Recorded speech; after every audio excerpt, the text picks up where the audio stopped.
नमस्कार, आप देख रहे हो पीडीएस न्यूज। मैं हूं पीसी सैनी। अजीतगढ़ पंचायत समिति क्षेत्र के गांव अजमेरी में डॉक्टर भीमराव अंबेडकर सामाजिक विकास एवं सेवा संघ के द्वारा बाबा साहब डॉक्टर भीमराव अंबेडकर की 131वीं जयंती मनाई गई। बाबा साहब की जयंती पर सैकड़ों जनप्रतिनिधि व ग्रामीण महिलाएं व पुरुष मौजूद रहे।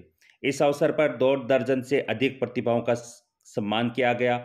प्रतिभाओं को बाबा साहब की प्रतिमा, मोमेंटो व दुपट्टा देकर सम्मान किया।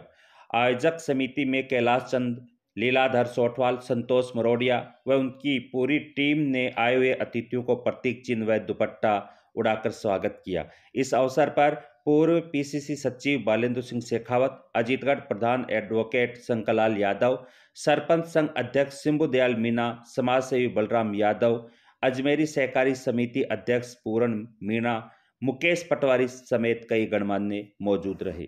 करना चाहूंगा जिन्होंने आज मुझे इतने पवित्र और इतने सुंदर कार्यक्रम में आने का मौका दिया। आपका बहुत बहुत धन्यवाद, बहुत बहुत आभार। जैसा कि आपको पता है,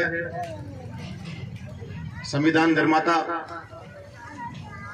आदरणीय बाबा साहब की आज जयंती है और इस उपलक्ष्य पर विभिन्न कार्यक्रम आज आसपास में लोगों ने रखे हैं। सुबह से मैं कई कार्यक्रमों में गया, आपने भी यहाँ बुलाया, आगे भी आज कई कार्यक्रमों में मुझे जाना है। इसलिए मैंने आयोजन समिति से निवेदन किया कि आप कार्यक्रम को सुचारू चलते रहें, लेकिन चूंकि मुझे समय अभाव में आगे जाना है और दूसरे कार्यक्रम अटेंड करने हैं, इसलिए मैं बीच में अपना उद्बोधन दूं, इस बात की इजाजत ली। इस बात के लिए मैं भी आपसे हाथ जोड़ के क्षमा चाहूंगा। मैं कई कार्यक्रमों में आज से पहले भी गया।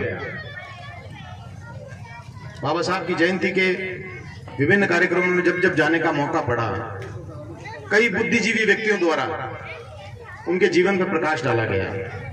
लोगों ने बताया कि बाबा साहब की क्या उपलब्धियां रही। समय निकाला, इस समय में आपसे आत्मसात होकर के मैं भी कृतार्थ हो गया। आप सबको प्रणाम करता हूं, आपका वंदन करता हूं, आपका अभिनंदन करता हूं। मेरे से पूर्ववर्ती वक्ताओं ने जो यह कहा वो वाकई काबिले तारीफ था।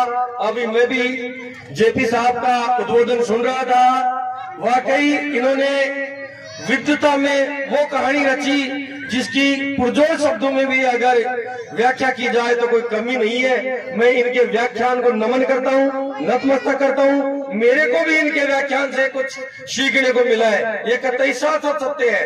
एक बात के लिए जरूर मैं जेपी साहब से माफी चाहूंगा कि वाकई मेरे यहाँ के मंच के संचालनकर्ताओं ने प्रोटोकॉल का उल्लंघन किया है कि बीच में मान सम्मान वाली बात नहीं आती है। एक जो वक्ता होता है उसका तारतम्य टूट जाता है।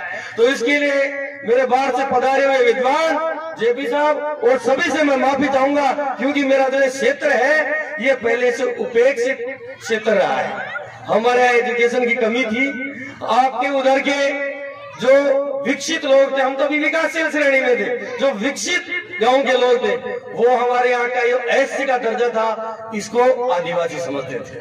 मेरे वहाँ के ओबीसी के लोग थे वो हमें ओबीसी वालों को आदिवासी समझते थे।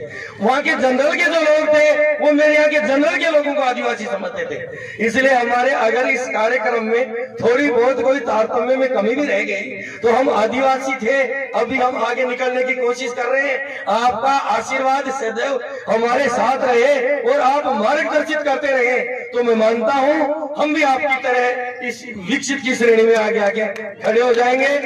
मेरा निवेदन है, मैं अब आपसे निवेदन करना चाहूंगा कि बाबा साहब अंबेडकर एक ऐसी शख्सियत थी, जब देश आजाद हुआ तो देश को आजाद होने के बाद अजमेरी गांव का एक बच्चा हूं।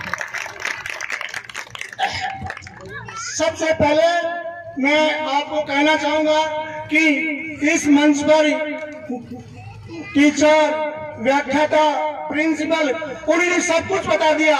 उसके सामने हम क्या बताएंगे?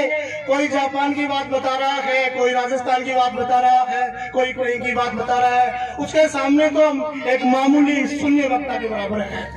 फिर भी मैं आपको कहना चाहूंगा कि लोग कह रहे हैं कि अमेरिका में जाके अम्बेडकर जी ने ये किया, इंग्लैंड में जाके ये किया और पहले गोलमेज सम्मेलन में गए। मैं तो आपको शॉर्ट में 2 ही बातें बताना चाहूंगा कि उन्होंने क्या किया। वो उस टाइम अकेले थे और आज इस हिंदुस्तान में आप न जाने कितने अम्बेडकर हो, वो अकेला इतना संघर्ष कर रहे थे और आप इतने लोग मिलकर के उनके अन्याय के बराबर संघर्ष कर रहे हो। उन्होंने तो कुछ कर गया। अब इस जयंती का मुख्य मनाने का लक्ष्य यही होगा, चाहे आपको बुरा लगे या भला लगे।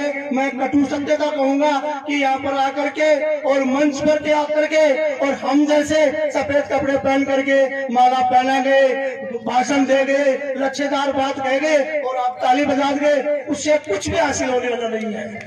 जब तक अम्बेडकर जी ने जो बातें बताई कि हमेशा शिक्षित बनो, संगठित रहो और संघर्ष करो, जब तक उसके पद पर नहीं चलोगे तो ये जयंती मनाना न मनाना बराबर है। आप जब भी उनकी जयंती आती है और उनके बारे में भाषण दे जाते हैं, चले जाते हैं और घर पे जाके सब बातें भूल जाते हैं। नहीं, यहाँ पे ये संघ निश्चित करके जाओ कि जो अम्बेडकर जी के पद चिन्ह है, हम सब शिक्षित बनेंगे तो शिक्षित बनेंगे। और मेरे ख्याल से ये शिक्षित वाली बात तो सब पे लागू हो रही है कि शिक्षित तो हो रही है। कमी दो चीजों की है, एक तो संघर्ष कि हम बिल्कुल संघर्ष न के बराबर कर रहे हैं। मेरे दलित समाज के किसी भाई पे अत्याचार हो रहा है तो हम सब चुपचाप बैठे बैठे उसके मजे लेते हैं, उसका कोई सहयोग नहीं करता है।